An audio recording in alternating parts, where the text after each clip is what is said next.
चार से जो हमारी मिनिस्ट्री ने फॉरेन अफेयर्स ने जो एडवाइजरी इशू करी है स्टूडेंट्स को भी और भारतीय मूल के जो लोग वहाँ बिजनेस में हैं, प्रोफेशनल्स हैं, कि वो तुरंत तेहरान छोड़ें और बल्कि ईरान भी छोड़ने का सोचें, क्योंकि माहौल जो है सारा का सारा माहौल पॉइंट कर रहा है, माहौल के बादल हैं कि ईरान में ये जंग बहुत और भीषण हो जाएगी, इसराइल की बमबारी बहुत भीषण होगी। तो इसमें बेटर यही है कि इमिडिएटली लोग निकलना शुरू करें। हमारी मिनिस्ट्री को अच्छा खासा एक्सपीरियंस है, हमने बड़ी बड़ी इवैक्यूएशंस कराई हैं यूक्रेन में, कुवैत में, यमन में, सूडान में, और अपने ही लोगों की नहीं, दूसरे देशों की भी। तो मेरे ख्याल से वो पूरा का पूरा मैकेनिज्म अब किक इन हो गया होगा, क्योंकि माहौल बहुत गंभीर है। तो बिल्कुल तैयारियां, इवैक्यूएशंस की तमाम चीज़ें सरकार अपनी ओर से प्रयास कर रही है, लेकिन जो सवाल आज हम उठा रहे हैं वो यही उठा रहे हैं कि जंग के हालात में स्टूडेंट्स का भविष्य किस तरह से अधर में लटकता है। हमारे साथ इस वक्त बेहद ख़ास एक्सपर्ट इस चर्चा में शामिल हो रहे हैं। मैं परिचय करा दूं, हमारे साथ पूर्व राजनयिक मंजू सेठ जी इस चर्चा में शामिल हो रहे हैं। मंजू जी, बहुत बहुत स्वागत आपका इस चर्चा में समय देने के लिए, आपका बहुत बहुत धन्यवाद। और हमारे साथ सूरज जुनेजा हैं, जो कि फाउंडर और एमडी हैं free flow ventures private limited से, जो आम तौर पर स्टूडेंट्स हैं, उनकी विदेशी शिक्षा से लेकर उनके भविष्य, इन सबको बहुत करीब से देखते हैं। बहुत बहुत स्वागत धीरज आपका भी बहुत इस चर्चा में। सबसे पहले ख़ास तौर पे मंजू जी, मैं आपके पास आना चाहूँगा, और जो चीज़ मैं समझना चाहता हूँ वो ये कि मौजूदा स्थितियाँ, जिस बात को हम बार बार उठा रहे हैं कि आम तौर पर हम शायद इन्हें नंबर्स में देखते हैं, लेकिन हम आम तौर पर एक स्टूडेंट्स के नज़रिए से देखें, हम बहुत अच्छी स्थितियों में भी अगर किसी स्टूडेंट का उसके निजी जीवन में किसी कारणों से एक साल ख़राब हो जाता है या किसी तरह से उसकी पढ़ाई बाधित हो जाती है, तो उसके भविष्य पर प्रश्न चिन्ह लग जाता है। यहाँ तो गलती स्टूडेंट्स की नहीं है, हालात की है, और स्टूडेंट्स एक ऐसी ज़मीन पर हैं जहाँ पर उनके लिए चुनौतियाँ कई स्तर की हैं। योर फर्स्ट कमेंट मैम, मतलब आपने बहुत सारे मौके ऐसे देखे होंगे जब स्टूडेंट्स के सामने इस तरह की चुनौतियाँ आती हैं। क्या आपको लगता है कि एक बड़ी कीमत स्टूडेंट्स चुकाता है जिसकी भरपाई नहीं हो सकती? बिल्कुल सही कहा आपने, क्योंकि स्टूडेंट्स तो पढ़ाई करने गए, ना कि ऐसे सर्कमस्टांसेस में फंसने के लिए जहां दो देश आपस में लड़ रहे हैं और ये क्रॉस फायर में उनके वहां पे विक्टिम्स बन गए हैं। जैसे यूक्रेन में हुआ अभी, और इसराइल और पैलेस्टीन की लड़ाई में हुआ, और अभी इसराइल और ईरान की लड़ाई में जो हो रहा है, ये इनकी कोई गलती नहीं है, लेकिन it is such a circumstance कि कोई इसका कुछ कर नहीं सकता है। हम इसको एंटिसिपेट नहीं कर सकते, ना वो स्टूडेंट्स एंटिसिपेट कर सकते हैं, ना कोई और।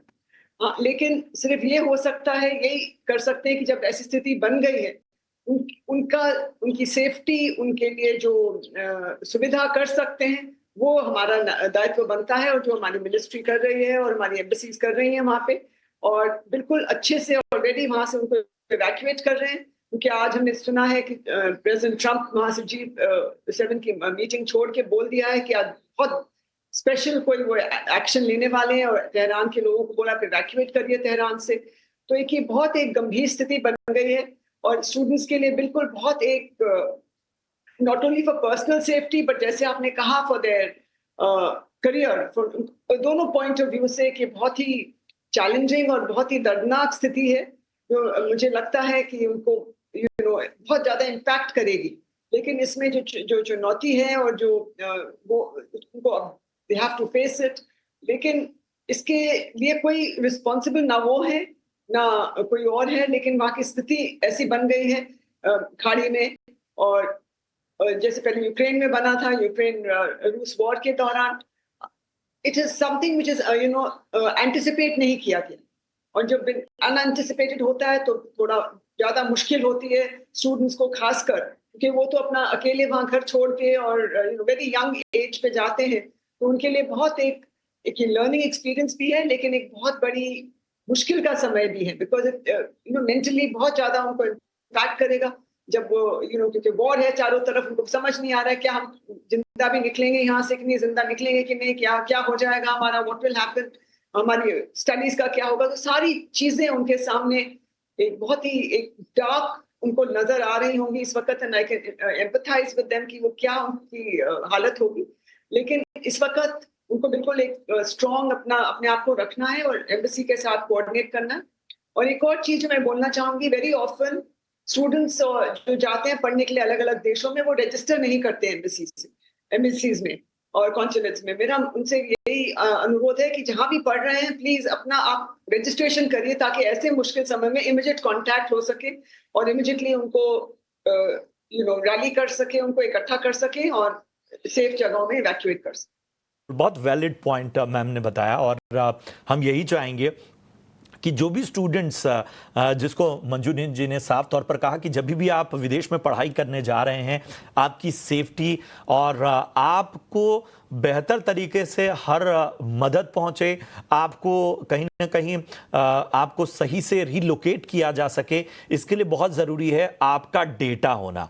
तो ज़रूरी है सबसे पहले कि आप अगर विदेश जा रहे हैं तो एम्बेसी में अपने को रजिस्टर कीजिए। इसमें किसी तरह की लापरवाही जो है वो भारी पड़ जाती है। कई बार जब इवैक्यूएशन होता है या जब प्रायोरिटीज़ की बात आती है, जब इवैक्यूएट करने की, तो उस वक्त अगर आपको डॉक्यूमेंटेशन और तमाम स्क्रूटनी से गुजरना पड़ेगा, वो भी और ज़्यादा तकलीफदेह होगा।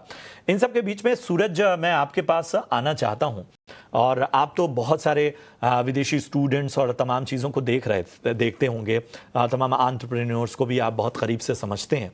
हमें बताइए कि अभी जो डेटा है कि ईरान और इजराइल, इन दोनों देशों में जो स्थितियां हैं, अभी 2500 स्टूडेंट्स जो हैं वो यहाँ पर फंसे हुए नज़र आ सकते हैं। सरकार अपनी ओर से प्रयास कर रही है 2500 भारतीय स्टूडेंट्स को वहाँ से एवेक्यूएट करने की।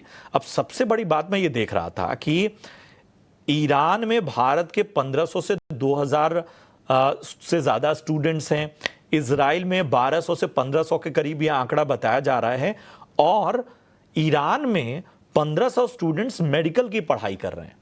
यही हमने यूक्रेन में देखा कि जो मेडिकल साइंस की पढ़ाई है उसकी ओर रुझान इन देशों की ओर बढ़ रहा है। हमें जरा बताएं कि आखिर ऐसी क्या वजह है कि भारत छोड़ के और बाकी मुल्कों, खासतौर पे ईरान और यूक्रेन जैसे देशों में मेडिकल की पढ़ाई को लेकर इस तरह का रुझान लोगों का बढ़ रहा है। बात यह है कि कई सारे देशों में मेडिकल पे ज्यादा फोकस किया जा रहा है, बिकॉज सीधी सी बात है, वहां डिमांड काफी ज्यादा है, number 1 for the medical profession. Number 2, definitely अगर वो लोग किसी एरिया में फोकस कर रहे हैं, किसी एजुकेशन एरिया में, सो उनको लग रहा है कि मेडिकल में उनको सबसे ज्यादा स्टूडेंट्स मिलेंगे। ऑफ कोर्स हम लोगों को ये भी ध्यान में रखना पड़ेगा कि हाँ, इंडिया में to get into a medical college, जो बहुत ही अच्छा मेडिकल कॉलेज हो, बहुत ही मुश्किल है, बिकॉज ऑफ आवर पॉपुलेशन। हमारा पॉपुलेशन इतना ज्यादा है कि अच्छे मेडिकल कॉलेजेस में एडमिशन होना वही अपने में एक बहुत बड़ी बात है। सो इसलिए स्टूडेंट्स देखते हैं जहां पर उनको नेक्स्ट बेस्ट ऑल्टरनेटिव मिले, और कुछ देशों ने ऑलरेडी ऐसा फोकस जमाया हुआ है कि जैसे मेडिकल में उन्होंने बेटर फोकस किया हुआ है, जहां वो मेडिकल एजुकेशन बेटर देते हैं, इसलिए यहाँ तो स्टूडेंट्स काफी वहां जाते हैं। So this is one of the cases of demand and supply, आप बोल लीजिए, बट मेन रीजन यही है। बिल्कुल, एक अहम बात यही है कि शायद एक ईज है और खर्च। मैं कुछ डेटा साफ तौर पर रखता हूं, क्योंकि मेडिकल कोर्सेज के लिए देश फेवरेट क्यों बनते जा रहे हैं। और आप देखिए, अगर मैं ईरान का जिक्र करूं, क्योंकि मौजूदा हालात में, तो आप जो डेटा कहता है कि मेडिकल की पढ़ाई के लिए ईरान जो है वो जम्मू कश्मीर के स्टूडेंट्स की पसंद रहा है, शुरू से ही रहा है। 2022 में करीब 2050 भारतीय स्टूडेंट्स ने ईरान में मेडिकल कोर्स में दाखिला किया। इसके अलावा एमबीबीएस और दूसरे मेडिकल कोर्सेज में 1500 भारतीय छात्र रजिस्टर किए गए। जो सबसे बड़ी चीज़ है, ये रुझान के पीछे सबसे बड़ा कारण है कि ईरान में दूसरे देशों के मुकाबले फीस काफ़ी किफ़ायती है, बहुत रीजनेबल है। हम भारतीय आमतौर पर सबसे पहले किसी भी चीज़ में ये देखते हैं, आम मिडिल क्लास तो ख़ास तौर पे, कि शिक्षा तो बेहतर मिले, वो थोड़ी किफ़ायती भी हो, रीजनेबल भी हो। सबसे बड़ा reason, Tehran university of medical sciences की ट्यूशन फीस कम है, जो डेटा कहता है। ऐसे ही और भी यूनिवर्सिटीज़ हैं। ईरान में यूरोप या अमेरिका के मेडिकल कॉलेजों से काफ़ी कम खर्च है, इसलिए प्राथमिकता जो है वो ईरान को ज़्यादा मिल रही है। ईरान में रहने का भी खर्च कम है और मिडिल क्लास फैमिली जो है उसके लिए, उनके अगर बच्चे वहाँ पढ़ने जा रहे हैं तो उनके लिए काफ़ी रीजनेबल हो जाता है, ना सिर्फ पढ़ना बल्कि वहाँ पर रहना और बाकी खर्च को संभालना। मंजू मैम, मैं आपके पास आना चाहूँगा। हमें बताइए कि क्या अब आवश्यकता है कि शायद अब स्टूडेंट्स को, भारतीय स्टूडेंट्स को, अगर वो किसी तरह की पढ़ाई के लिए विदेश जा रहे हैं तो उन्हें इस तरह की अप्रिय स्थितियों के लिए, इस तरह के अनफॉर्चुनेट सर्कमस्टांसेस के लिए अब शायद अवेयर करना होगा, उन्हें शायद इस हिसाब से ट्रेनिंग देनी होगी। बहुत सारी गाइडलाइंस जो हैं वो कागजों पे शायद स्टूडेंट्स को ना समझ में आए।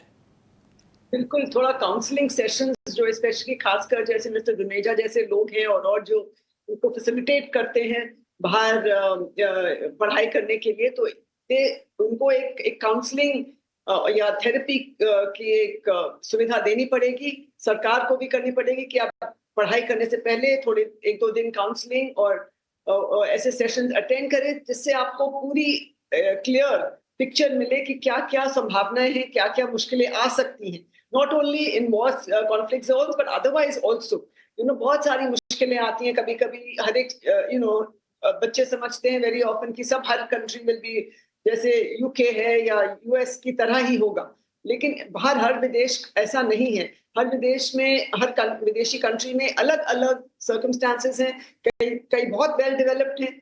यूक्रेन में बहुत अच्छी फैसिलिटीज थी, ईरान में भी कहा जाता है काफी अच्छी फैसिलिटीज है, रहन सहन का स्टैंडर्ड काफी अच्छा है, इजराइल में भी। तो वो तो वो एक एस्पेक्ट है, और एक लोनलीनेस और वहाँ का लैंग्वेज, ये सब चीजों की एक ये जो चुनौतियां हैं उसके बारे में उनको अवगत कराना चाहिए, काउंसलिंग देनी चाहिए कि they should be prepared for this, and also prepare होना चाहिए उनको कि अनफॉर्चुनेट कोई भी कॉन्फ्लिक्ट आता है, कभी राइटिंग भी हो सकती है, कभी और कुछ भी हो सकता है, डेमोन्स्ट्रेशंस हो सकती है सरकार के अगेंस्ट, कभी शुरू हो सकता है कोई भी ऑपोजिशन। तो ये सब चीजें की संभावनाओं के बारे में उनको बताना चाहिए ताकि वो दे आर बेटर प्रिपेयर्ड। और जैसे मैंने कहा, एम्बेसी के साथ में उनको बिल्कुल कनेक्टेड रहना चाहिए, इन टच रहना चाहिए, अपना रजिस्ट्रेशन कराएं ताकि कोई भी मुश्किल आने पे उनको कांटेक्ट किया जा सकता है एम्बेसी के द्वारा भी, और ये भी खुद भी एम्बेसी को कांटेक्ट कर सकते हैं ताकि कोई भी मुश्किल हो तो उसका समाधान निकल आए। जो मैम, एक और सवाल इसी से जुड़ा मैं आपसे पूछना चाहता हूं कि आम तौर पे जब इस तरह की स्थितियां होती हैं तो स्टूडेंट्स ऐसी कौन सी, मतलब एक तो सबसे बड़ी बात है कि स्टूडेंट्स जो कहीं पहुंच रहा है वो खुद भी अपने आप को उसे सारी चीज़ें मैनेज करनी है, और जब इस तरह की स्थितियां आती हैं तो एक पैनिक भी होता है। रीच आउट कहाँ कहाँ हो सकता है, मतलब एम्बेसी के अलावा कोई जरिया नहीं है?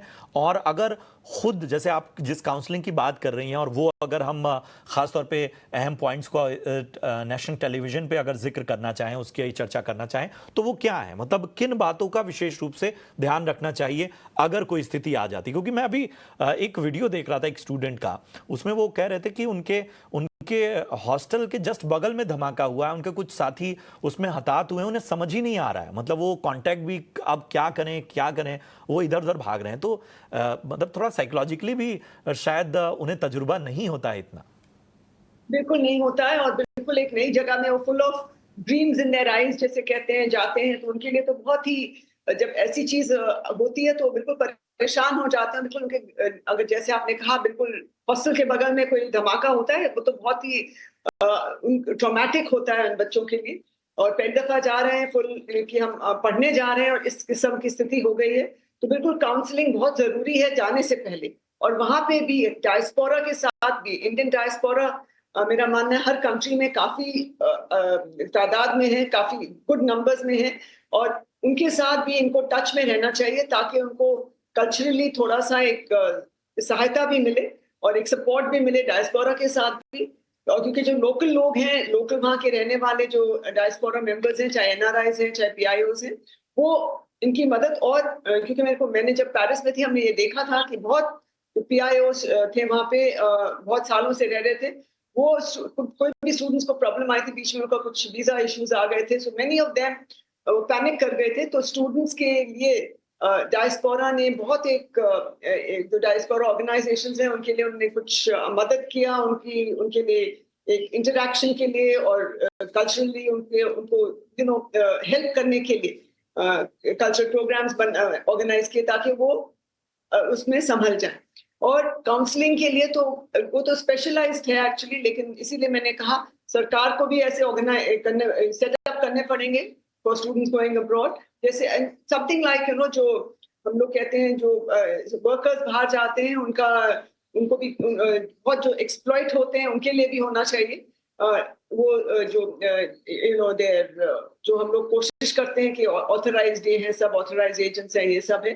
तो समथिंग सिमिलर जो ऑथराइज्ड एजेंट्स या ऑथराइज्ड अथॉरिटीज हैं या ऑर्गेनाइजेशंस हैं इंडिया में जो भेजते हैं स्टूडेंट्स को, उनको एक ही हमें एक उसमें डालना पड़ेगा कि they should all have a counselling facility. और काउंसलिंग बहुत जरूरी है बच्चों को कि समझना बाहर जाके हर एक देश का अलग अलग सर्कमस्टेंसेस है। आप यूएस में जा रहे हैं वहाँ अलग है, यूके में जा रहे हैं अलग है, जर्मनी में जा रहे हैं अलग है। हर एक कंट्री का जो सर्कमस्टेंसेस है और क्या आपको वहाँ पे अफ्रीका में जा रहे हैं, कई अफ्रीकन कंट्रीज में भी कई कई बच्चे पढ़ने जाते हैं, तो वहाँ पे क्या हो सकता है, क्या संभावनाएं हैं और क्या उनको प्रॉब्लम्स आ सकती हैं, ये बहुत जरूरी है कि उनको बताया जाए, थोड़ा काउंसलिंग किया जाए ताकि वो प्रिपेयर्ड हो, बेटर प्रिपेयर्ड। और कॉन्फ्लिक्ट के बारे में भी अनफोर्सीन कॉन्फ्लिक्ट्स के बारे में भी उनको चौकन्ना किया जाए, उनको बताया जाए कि ऐसा भी सिचुएशन हो सकता है और उसमें उनको क्या करना चाहिए। उनको बिल्कुल एम्बेसी और डायस्पोरा ऑर्गेनाइजेशंस के साथ क्लोज टच में रहना चाहिए ताकि इमीडिएटली, अब इसमें मैं देख रही हूँ ईरान में काफी दिन निकल गए, 2-3 दिन बहुत बढ़ गई, तब जाके बच्चों ने सोचा कि अरे ये तो हमारे बिल्कुल इधर आ गई है। उनको फर्स्ट डे पे they should have contacted the embassy, अगर कुछ होता है तो हमें क्या करना चाहिए।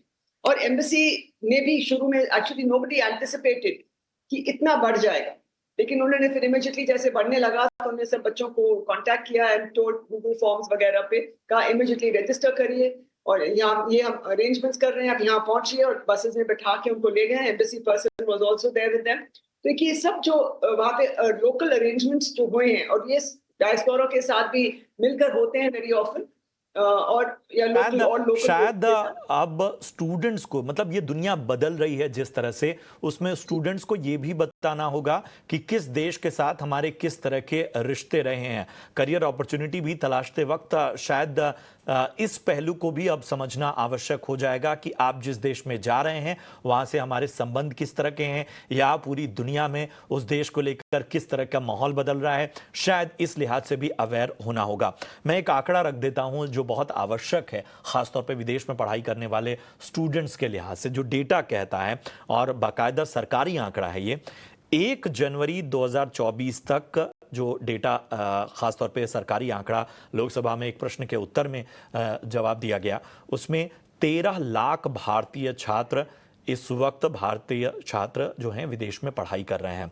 विदेश मंत्रालय के मुताबिक सबसे ज़्यादा जो छात्र हैं वो कनाडा में है और इनकी जो संख्या है वो 4 लाख से ज़्यादा है। और इस मामले में भारतीय छात्र जो है कनाडा के बाद जो है वो दूसरे नंबर पर अमेरिका आता है। तो बाकी मुल्कों की बात हम कर ही रहे हैं कि वहाँ पर किस वजह से आए, मतलब जैसे ईरान, इजराइल, यूक्रेन, यहाँ पर ख़ासतौर पे मेडिकल और बाकी चीज़ों को लेके।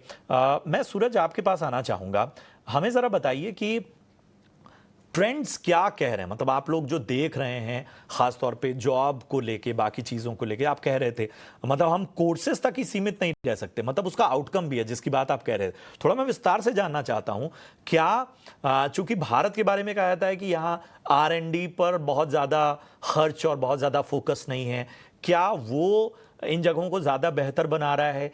क्या खास तौर पे इन देशों में एक अफोर्डेबिलिटी जो है रहने की भी और पढ़ाई करने की, ये बड़ा फैक्टर है, या सबसे बड़ा फैक्टर अभी यही है कि इन कोर्सेज से निकलने के बाद या इन कोर्सेज में जो एक आसानी है तमाम प्रोसीजर की, वो एक बहुत बड़ा कारण बन रही है? एक्चुअली ये एक मिश्रण है, आई थिंक 2-3 चीजों की। एक डेफिनेटली आसानी है टू गेट इनटू कॉलेजेस जो शायद आईवी लीग ना हो। इन सब कंट्रीज में डेफिनेटली आसानी ज्यादा है। सेकेंडली यस, जैसा आपने कहा, ईरान में एंड सम अदर कंट्रीज में रहने का एंड वहाँ के फैसिलिटीज का डेफिनेटली इवन द कॉस्ट काफी कम है from metros in India also. और तीसरी चीज डेफिनेटली ये है कि जॉब्स भी जो स्टूडेंट्स को लगता है कि उन्होंने वहाँ लोकल जॉब्स मिल जाएंगे आफ्टर द एजुकेशन, उनको लगता है कि कॉलेज खत्म करने के बाद उनको लोकली वहां पर जो काफी कंट्रीज ऑफर करती हैं कि आपने जैसे ही अपना एजुकेशन खत्म किया आपको एटलीस्ट 2 to 3 years का जॉब वहीं मिल जाता है। कोई कोई कंपनीज गारंटी भी करती हैं, कोई कोई कंट्रीज भी गारंटी करती हैं, तो इन सब स्टूडेंट्स प्रिफर करते हैं कि वो बाहर जाएं। एक बात तो मानना ही पड़ेगा कि एक्सपोजर भी बहुत मिलता है स्टूडेंट्स को, क्योंकि यहाँ तो अलग अलग स्टूडेंट्स के साथ आप पढ़ाई कर रहे हो, they are all from India, लेकिन जब आप इंटरनेशनल जाते हो तो आप सारे विश्व के स्टूडेंट्स के साथ पढ़ाई करते हो, you learn so much from that. तो वो एक्सपोजर भी एक और चीज है जो स्टूडेंट्स को चाहिए कि वो अलग अलग देशों में लोगों के साथ मिले, अलग स्टूडेंट्स के साथ मिले, अलग देशों में कैसे काम होता है वो जाने, क्योंकि अल्टीमेटली अब तो ग्लोबल इकोनॉमी ही बन गई है। अभी ऐसा नहीं है कि हम इंडिया में रह रहे तो इंडिया में ही काम करेंगे, अब तो because of globalisation, technology, AI, आज स्टूडेंट एक मुंबई में बैठ के या कलकत्ता में बैठ के पूरे ग्लोब में काम कर सकता है। सो इंटरनेशनल एक्सपोजर मिलना बहुत जरूरी है। And at this stage in life जहां पर ये स्टूडेंट्स हैं, जहां पर वो कॉलेज एजुकेशन के लिए जाते हैं, आई थिंक बहुत ही रेलेवेंट है कि उनको एक ग्लोबल एक्सपोजर मिले। आपने ये भी देखा होगा बहुत कॉलेजेस में एक्सचेंज प्रोग्राम चलता है, जहां स्टूडेंट्स यहाँ डेफिनेटली पढ़ रहे हैं, अपना 2 साल 3 साल का कोर्स कर रहे हैं, लेकिन बीच में 2 महीने किसी इंटरनेशनल डेस्टिनेशन में जाना पसंद करते हैं। It's only for exposure and to learn. So इन सब चीजों को मिला के ये पूरा डिमांड बनता है कि why students want to go out and study.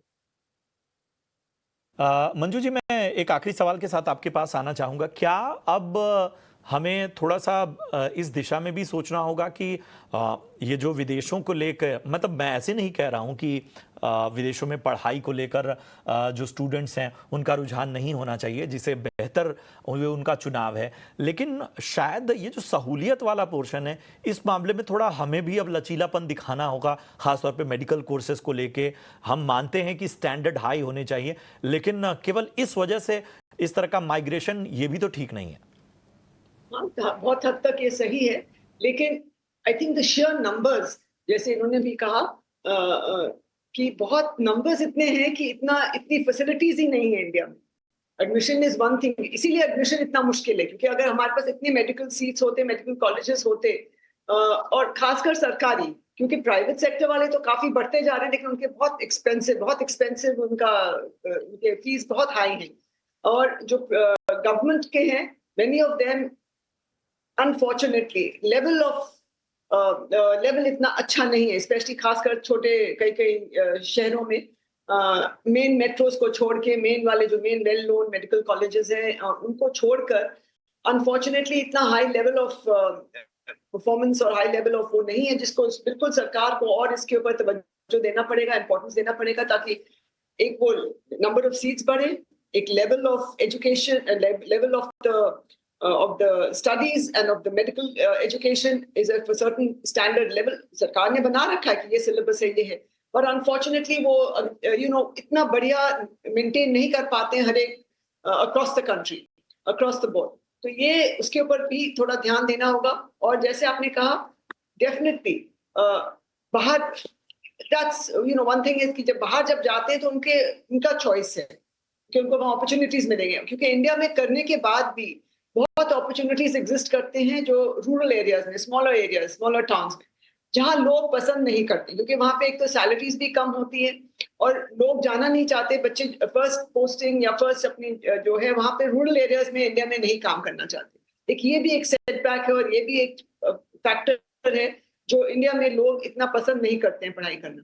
और बाहर जाएंगे तो जैसे इन्होंने कहा कि बाहर जाके उनको एक गारंटी भी मिलती है मोस्ट कंट्रीज की, कि आप यहाँ लोकली आपको 3-4 साल जॉब गारंटीड है, उसके बाद वेरी ऑफन उसको एक्सटेंड करते चले जाते हैं अगर वो बच्चे अच्छे से काम आपने सही की एक अश्योरेंस।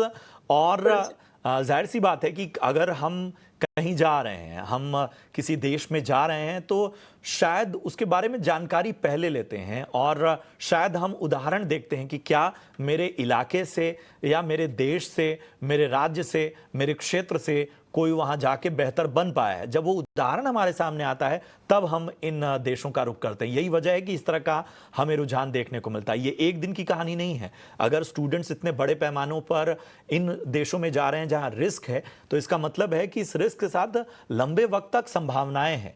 इस वजह से वो रिस्क को कैलकुलेट करके अपनी संभावनाओं को वहां देख रहे हैं।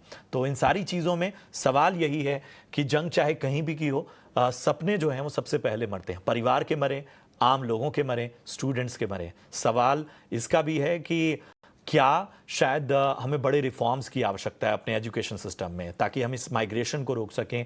और इसके साथ ही हमको शायद अब अपने स्टूडेंट्स को और ज़्यादा अवेयर करना होगा। एम्बेसी को लेकर किस तरह की चीज़ें होती हैं वो सब मंजू जी ने बताया। एक स्टूडेंट विदेश में जा रहा है, किन चीज़ों पर फोकस कर रहा है, उसका सूरज ने बहुत ही अच्छा इंसाइट दिया। इन सारी चीज़ों का निचोड़ यही है कि शायद हर तरफ से, यानी स्टूडेंट्स के लिहाज से भी और नीति नियंताओं के हिसाब से भी, इन सभी के हिसाब से अब शायद 2 कदम आगे सोचना होगा। और जिस तरह की दुनिया बदल रही है उसमें शायद फॉरवर्ड लुकिंग अब और ज़्यादा आवश्यक हो गई। शुक्रिया करेंगे मंजू जी, शुक्रिया करेंगे सूरज। बहुत ही अच्छी चर्चा रही और इस तरह की चर्चाओं में आगे भी हम आपको आमंत्रित करते रहेंगे। फिलहाल स्वदेश विशेष में आज के लिए इतना ही। उम्मीद करते हैं कि आपको ये चर्चा पसंद आई हो। फिलहाल पूरी टीम को दीजिए इजाजत। नमस्कार।